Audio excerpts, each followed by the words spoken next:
This is Donny Jackson, editor of IWCE's Urgent Communications, and we're here at the show, and it's winding down on Thursday afternoon, and I'm talking with a longtime source for me, Mr. Harlin McEwen, the legend himself. Thanks for taking the time to speak with us, Harlin. Absolutely, Donny. Well, so Harlin, it's 2023, and the FirstNet has almost finished its 5-year plan on budget, almost on time. They say they haven't said it's 100% done yet, but it's pretty darn close. And they already have 4.4 million subscribers. That's right. And things like that. And all I could think of was Harlin McEwen in 2005. Could you have imagined that we would be doing broadband as opposed to wideband, much less that we would have a nationwide network? No, absolutely not. I mean, it's been an amazing journey, and in 2005, the term FirstNet was not a term, and all of the things that have happened since then have been amazing. So, I was thinking back before we started this conversation about what was I thinking in 2005, and I don't know if I can remember exactly. All I remember is that in 2006, Morgan O'Brien asked if he could have lunch with me and exposed his idea about a nationwide public-private partnership that would bring public safety a nationwide broadband network. Yep. Which was something totally foreign to anybody at that time. Mm-hmm. And he knew that I probably wouldn't totally agree in the beginning. So it was a new concept. But the fact was that it wasn't very long before I said, I think this is a good idea. Yeah. And as you remember, this was in March of 2006. Correct. In June, you did an interview with Morgan and published in MRT magazine that whole concept in a much more laid out fashion than he discussed with me. Right. So and from there, I mean, a lot of people, we tried different things that didn't work. Mm-hmm. So where we are today is not where we thought we were going to be.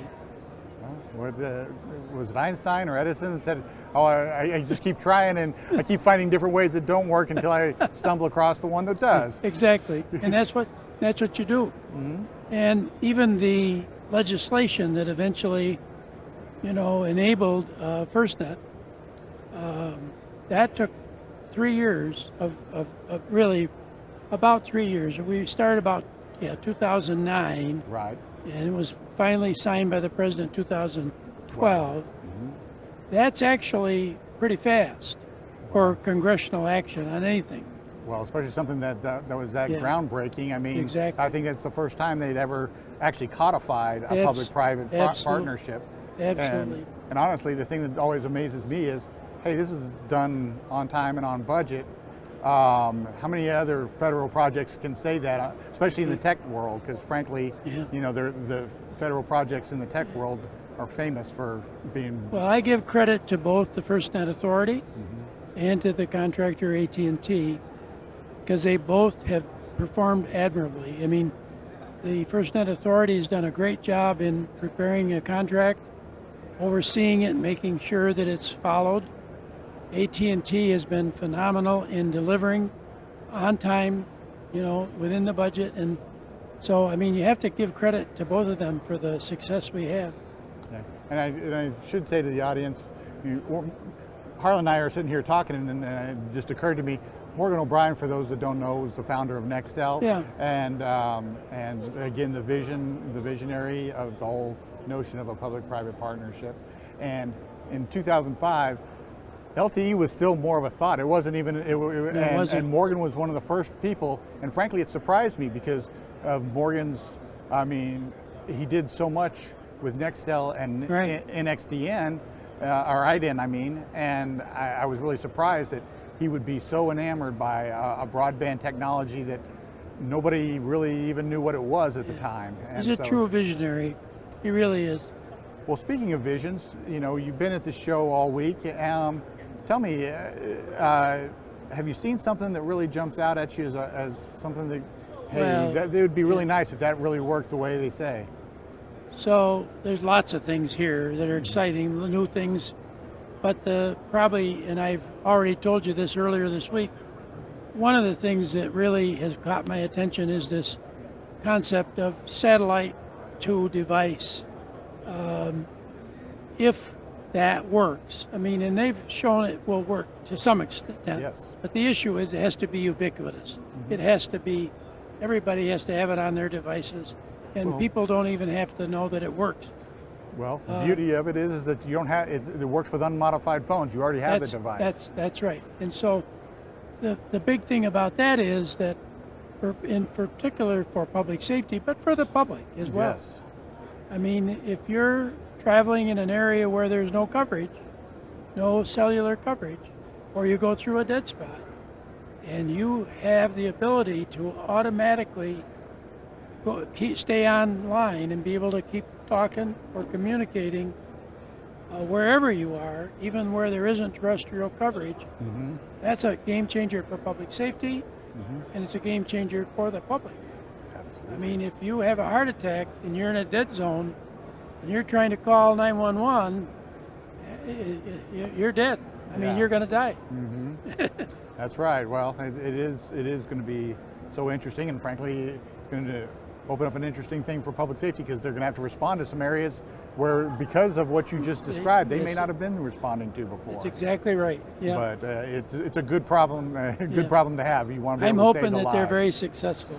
I see there's more than one company now exploring. Like 6 now. Yeah, exploring it. So, and I know that FirstNet is testing some of this with them. Well, I think every carrier is, and that's the other thing that I'm glad is that these guys are actually partnering with a carrier, and I think that creates a more solid business model as opposed to them trying to market and basically challenge the carriers. I think that would be a really tough thing. Absolutely. But to supplement this thing, I think you know, being able to get rid of it on the outdoors. Obviously, there's still probably indoor issues, but they're indoor issues no matter what. Well, but we've got people working on that. I mean, we do. The Safer Buildings Coalition is doing a great job trying to address some of those issues. So.